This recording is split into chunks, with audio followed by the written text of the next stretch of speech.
We've all done it as investors. Even the great Warren Buffett has done it. In fact, Mr. Buffett bought the whole airline sector a few years ago. What is it I speak of?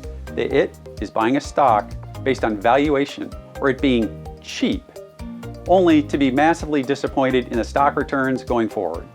The subject of this week's podcast is it a value stock or a value trap?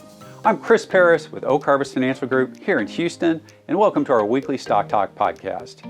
Before we get into this week's topic of value traps, please take a moment to click on the subscribe button and click on the notification bell so you'll be alerted when our team uploads new content. First off, almost everyone has a different definition of what a value stock is. Let's come to an agreement for this video that it's a stock that is cheaply priced versus its own history or versus the overall market on a price to earnings or PE basis, price to cash flow, or price to book value basis. Most of the time, value stocks trade at low multiples of earnings, cash flow, or book value because they have little promise of future growth.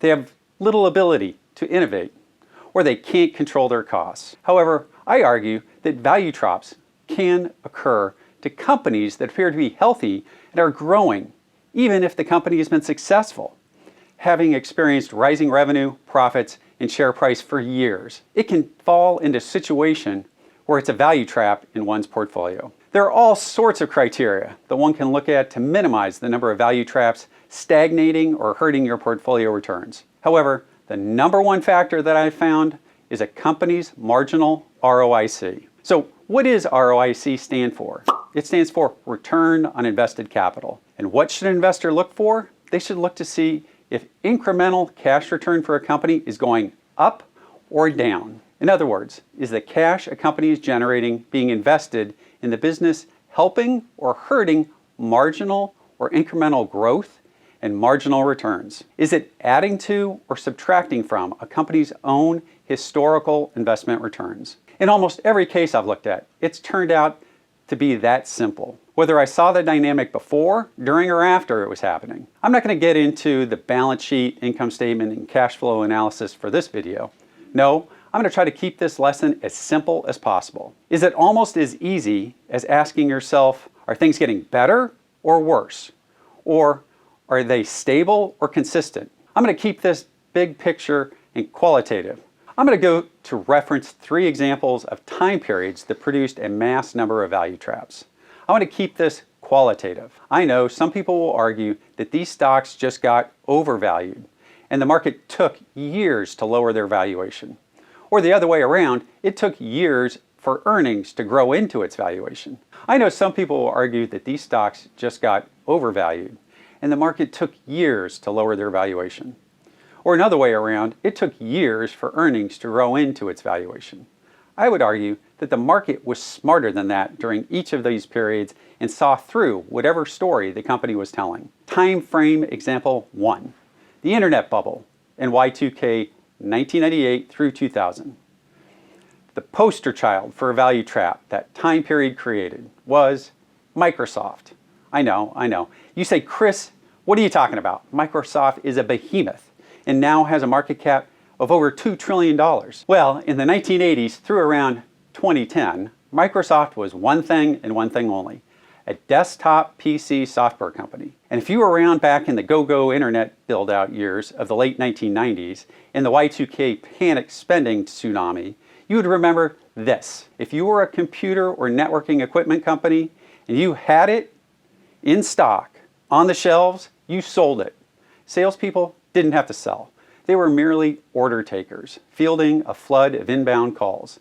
Consultants had convinced the entire Fortune 500 and other businesses that unless they replaced all their computers, the world would stop.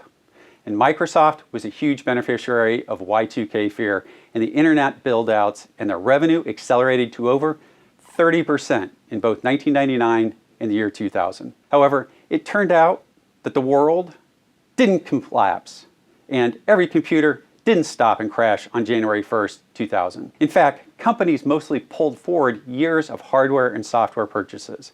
From 2001 through 2010, Microsoft's revenue growth dropped first into the high teens, then the mid-teens, and then into the mid-single digits through 2010. As their revenue growth slowed, what did Microsoft do? They did what most growth companies do, and they took much of that additional revenue growth and some of its incremental cash, and they invested it in a myriad of projects and sectors that were supposed to re-accelerate their overall business. Most of these programs were not successful enough to move the needle. And the ones that were successful, all were less profitable than Microsoft's original software business model. The market was smart enough to see this peak in marginal ROIC all the way back in 2000. It wasn't until the new Microsoft Cloud Azure suite business took off and Microsoft shareholders were rewarded. For the 12 years in between peak bubble and the cloud computing wave, Microsoft investors were stuck in a value trap and better off indexing your money in the S&P 500, which is always the alternative for a long-term equity investor. The second period that one can look back on and see the creation of industry-wide value traps was the end of the bull market for energy and commodity stocks in 2008.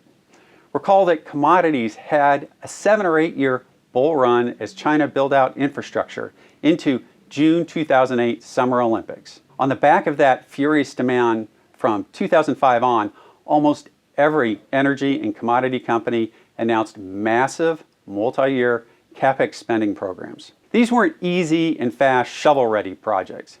They weren't small, flip the switch, $1 million corporate spends that would bring on additional capacity in a month or two. These projects and expansions were billion-dollar, multi-year, greenfield, and expansion projects. The true final costs, timing, and cash flow returns on these investments would not be known for years.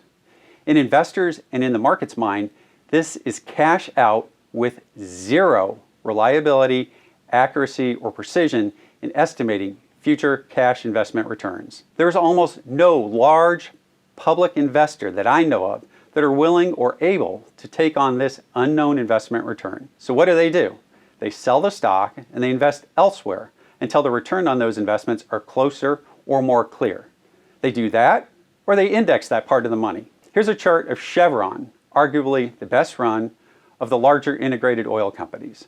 One can see that once the large capital expenditures started, the stock peaked and started to underperform the S&P 500. It didn't matter that oil recovered back to $125 a barrel almost immediately post the great financial crisis. Chevron stock and almost every other energy and commodity name out there still underperformed the S&P 500 from 2010 through 2020 because they had all committed billions of shareholder dollars to projects with no cash flow visibility. And look when Chevron stock bottomed versus the overall markets. It was after oil traded at negative $34 per barrel in June of 2020, and management teams laid off hundreds of employees and canceled billions of dollars in expansion plans.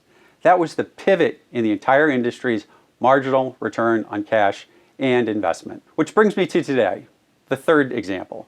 Retrospectively, it is now pretty clear to me and many others that the COVID epidemic pulled forward many areas of demand and growth, not by quarters, but by years. This is problematic for many companies' future marginal return on investment. I repeat the word marginal, as these companies have passed peak revenue growth with impossible comparables. Think companies like Peloton or Teladoc. Many COVID pandemic beneficiaries decided to take their COVID windfall and ramp up hiring or capital expenditures at much higher rates than they were at pre-pandemic, all in the name of investing in future growth.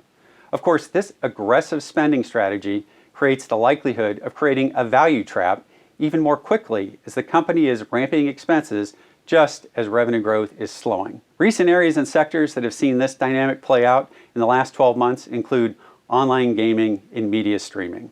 Almost everyone who invests in single stocks at some point in their life will invest in a value trap or two. Even great investors like Warren Buffett have done it. Early recognition of value traps potential comes from 1, recognizing if a company is at near or peak incremental revenue growth, 2, if they're at or near operating profit margin peak, or 3, if they're at the beginning of a historically aggressive spending program for the company or the industry the company operates in. All 3 of these factors are indicators that the company's peak return on invested capital may be behind them. Remember that spending as an investment by the company can be in the form of either hiring bodies or ramping capital expenditures to invest for future growth opportunities in the markets. The markets almost never care which spending excuse it is. In the eyes of shareholders, cash is cash in its eyes. Of course, our goal as single stock investors is to minimize the number of value traps that trip us up over time. The Oak Harvest team is far from perfect. No investor is. Our methodology tries to avoid value traps altogether. But when we recognize them, our goal is to minimize their portfolio effect and to move on to other investments with stable or accelerating marginal investment returns. At Oak Harvest, we think our clients are best served by us helping them plan for their future needs and risks instead of focusing on the past. The future is always uncertain, and that is why our advisors and retirement planning teams plan for your retirement needs first and your greed second. Call us here at 877-896-0040. We're here to help you on your financial journey into and through your retirement years. I'm Chris Perras, and from everyone here at Oak Harvest, have a great weekend.